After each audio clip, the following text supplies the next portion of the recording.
Hi, I'm Caron, and I'm the founder of the Executive Mac Group of companies. And what I want to talk to you today about is our commitment to the Paris Protocol and what we can do to help Canada achieve our commitments. So first we have to understand, what exactly are our commitments?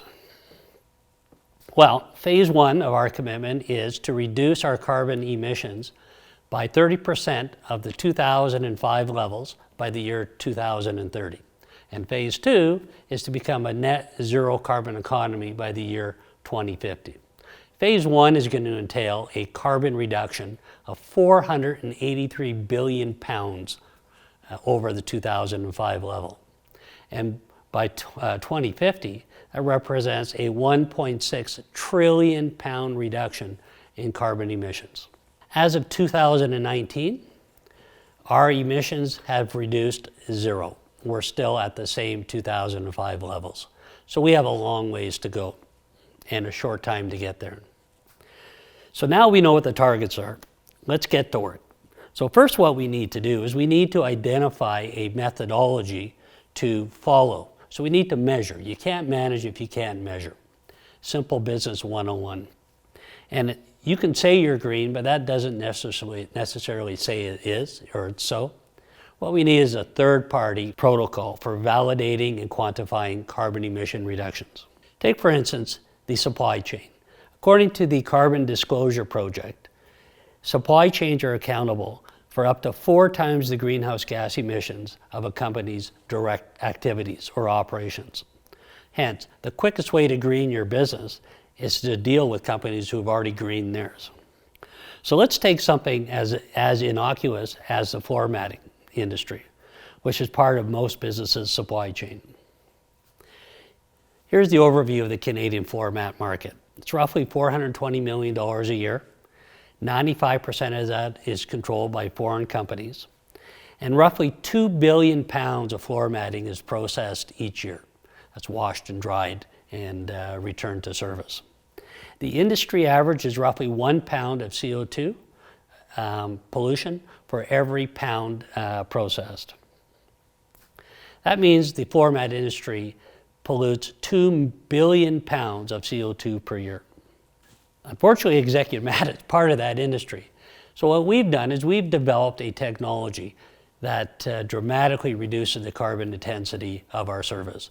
We've been able to move the industry average, or our average, from 1 to 0.1, a 90% reduction. And because of this technology, we're actually able to offer a higher quality of product made from recycled pop bottles. So we have a better product. It's cleaner with a much reduced carbon footprint. We're competitively priced, Canadian owned, and this should be a no-brainer. If every mat consumer switched to this type of program, the economy would save 1.8 billion pounds of CO2 annually. So we don't have to hit a home run. If we just do small incremental improvements and multiply them by the millions, then we'll get to where we need to go. So that's the floor mat industry. What other things are out there that could help us find meaningful carbon reductions? According to Statista, in 2019, Canadians generated 36.1 metric tons of waste per capita, by far the most of any country in the world.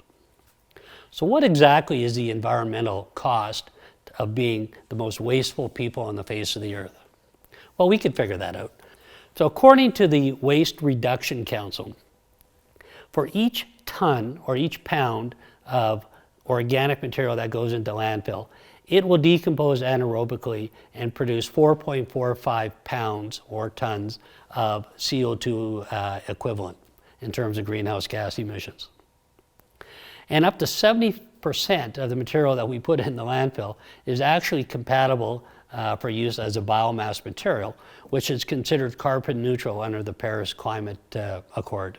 So for every gigajoule of energy that we can derive from biomass and replace with fossil fuels, it'll actually contribute 114 pounds of CO2 from our greenhouse gas emissions.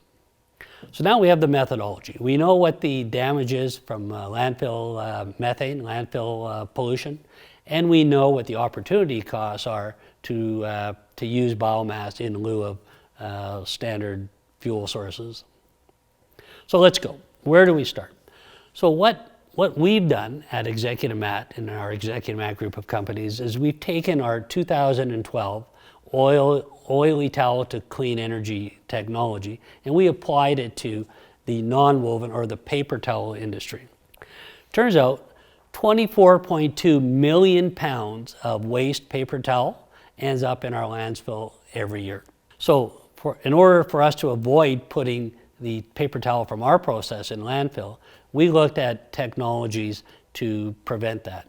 And one of those was the gasification technology. So we've perfected a system to convert cleanly biomass material into clean energy.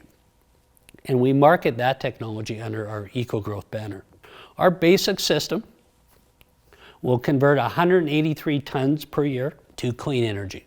So based on the amount of paper towel going into landfill, we would require 60 of our systems strategically placed throughout the country to handle all the 24.2 million pounds. That would actually save our environment 127 million pounds of CO2 equivalent. Then we looked at paper cups. What could that possibly cause in terms of greenhouse gas emissions?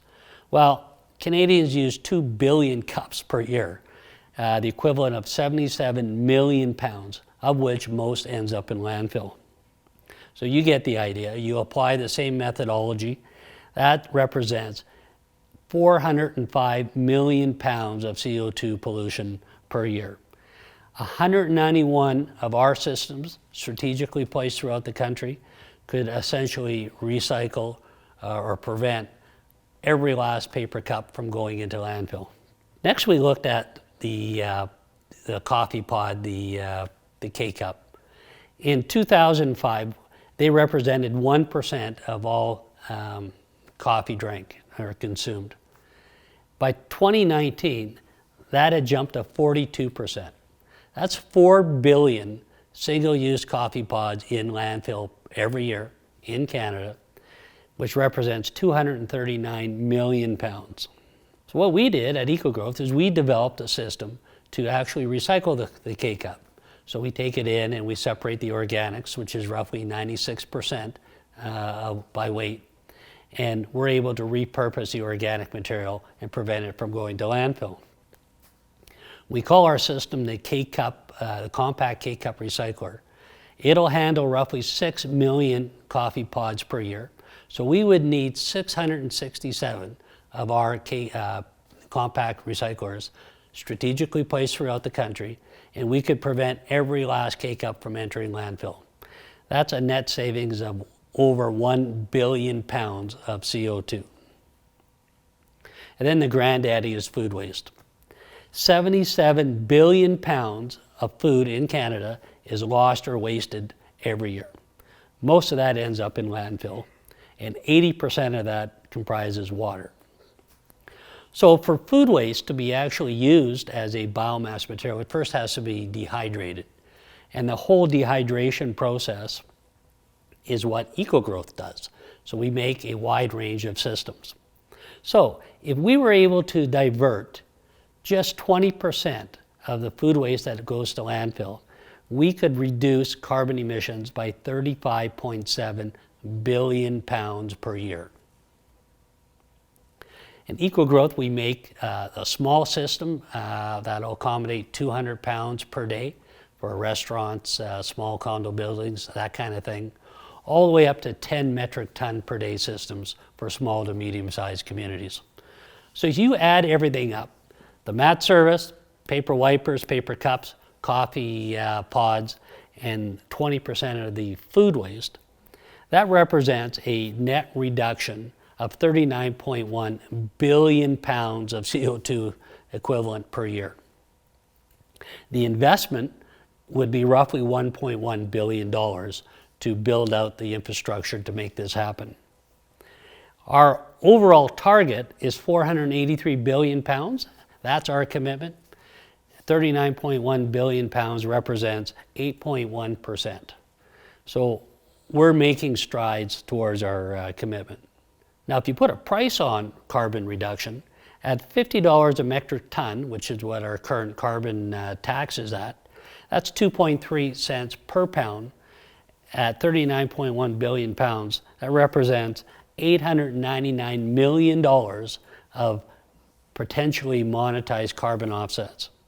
If you take it up to $300 a ton, which the Canadian government uses as the shadow price for carbon, $5.3 billion worth of carbon emission reductions. So what's the action plan? Well, the easiest one is switch your mat business to a low carbon mat service like mine.